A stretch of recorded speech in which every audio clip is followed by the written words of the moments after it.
Welcome, listeners, back to another episode on Flip the Book. I'm your host, Latte, and today we are with two stars, Mac and Bailey. Nice to hear. So, let's get into business. I had assigned you guys to finish reading a novel. Did you guys finish it? Yep, we did. Nice to hear. So, are we ready to reveal to the audience what it is? Ooh, why don't we give them clues first and have them guess what it is? Yeah, it would be more fun. That's a good idea. So, what clues would you give them? How about this? It's written by a famous person back in the 16th century. I think that clue is too open ended. Maybe narrow it down a bit, Mac? Alright. They are British and they have a lot of famous work, like Romeo and Juliet. That's a pretty big clue. So, guys, before we reveal the answer, comment your guesses in the comments. Alright, and the answer is, drumroll please, Macbeth. That's right, folks. These two were assigned to read Macbeth for today's episode. So, are you guys ready to start this episode? Well, I'm ready. Same here. Okay, so let me break it down on what we will be doing today. I will be asking some simple questions from the book, some debated questions, and some out of the book questions. Oh, and for your guys' opinion on the book. And this podcast will contain spoilers from the book, so just a heads up. Okay, let's get started, shall we? Sounds good.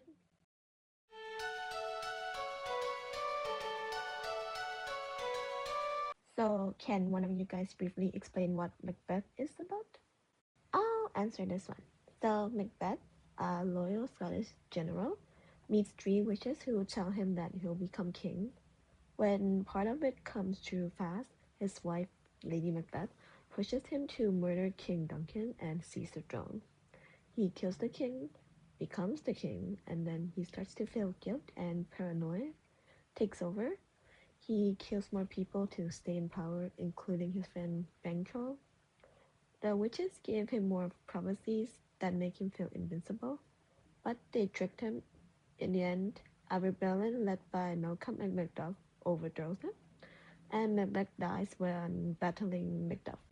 Thanks, Bailey, for briefly explaining it. Okay, now let us start off with a simple question. Who was Macbeth's friend? Banquo. Would you call them friends? I mean, you did kill him. Well, yeah, I wouldn't say friends, but they were comrades.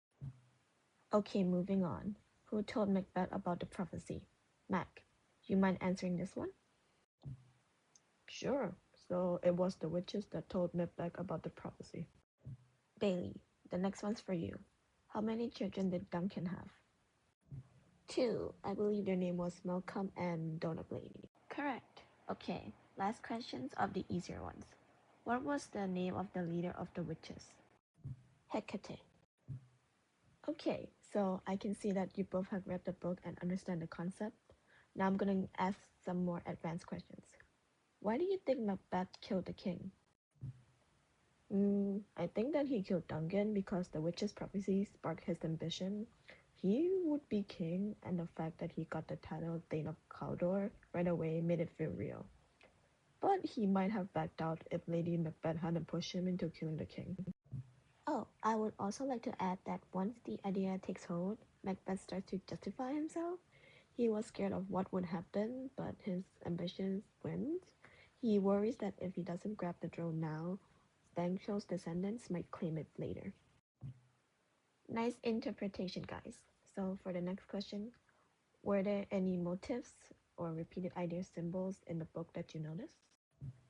Well, from what I read in the book, I noticed there was a lot of blood.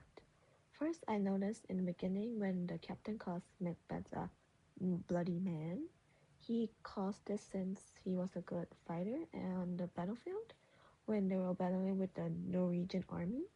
But after a while, the blood starts to quickly turn dark when Macbeth starts to kill people close to him, and he starts to hallucinate blood all over himself and his victims. Bailey made a good point, but I would also like to add one more. Go ahead. I noticed there was a lot of unnatural stuff in the play, like the witches talking about some prophecy, wild animals eating each other, ghosts appearing, and Macbeth hallucinating floating daggers. All of these things just feels unnatural and probably wouldn't exist in the real world. Yeah, I mean, if someone were to walk up to me and start talking about some prophecies, I would probably think they are crazy. Yeah, I would run away immediately. Anyways, on to the next question. Was Macbeth influenced by Lady Macbeth all the way until the very end? I would think that at the beginning, yes, he was influenced by her, but over time, he started to act on his own.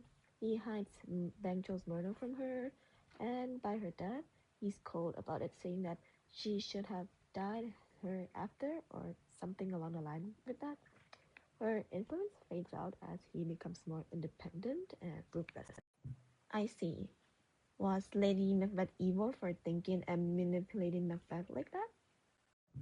I would say she is. Her actions are pretty evil. She calls on the spirits to make her more ruthless, plots murder, and manipulates Macbeth to get her way.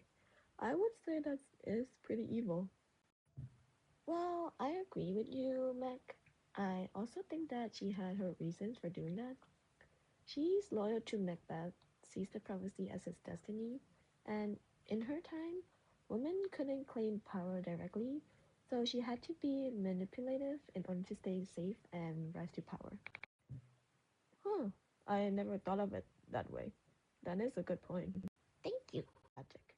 Seems there's a few opinions on this, so I guess let's get into some more debated questions on the topic of Macbeth. Let's start with the first one. Is Macbeth's downfall due to his own choices or from the prophecies? I would say it was because of his own choices. The witches predict that he will be king, but they never tell him to murder Duncan. He decided that for himself. He could have ignored it or waited, but ambition and fear drove him to that. Totally agree with Bailey, but I also get why some people might think it's the prophecies. They plant the idea, make it seem faded, and the prophecies later trick him into overconfidence. Still, he could have chosen to walk away. Just saying. Second question. Is it ever justifiable to commit immoral crimes, for example, murder, for the greater good? That is a tough one. I have to think about it. Mac, do you mind answering first? Sure. I think that committing crimes, even if it's for the greater good, is still a crime. Macbeth justifies killing Duncan by telling himself that it was to fulfill his destiny, but it just leads to more chaos and violence. Once you cross that line, it corrupts you, no matter the intentions. I see where you're coming from, but I also think that it could be justified in extreme cases. Think of a real world example, like assassinating an evil person or when killing innocent people in war to save many more. The key is whether the outcome is truly for the greater good and when it is the last choice. For a Macbeth case, it can't be justified since he killed a king out of his own ambition. Does any scene in the novel remind you of anything in the real world or feel like this has happened before in the past? Oh, this reminds me of a history lesson I learned back in the day. It was about a real Thai history during the Ayutthaya period when it was common to assassinate the king and his entire bloodline for the throne. I think this ties into Macbeth when he kills the king for power and also eliminates people who have been a threat to take his spots on the throne. I remember Macbeth saying to be dust is nothing but to be safely dust or something similar to that.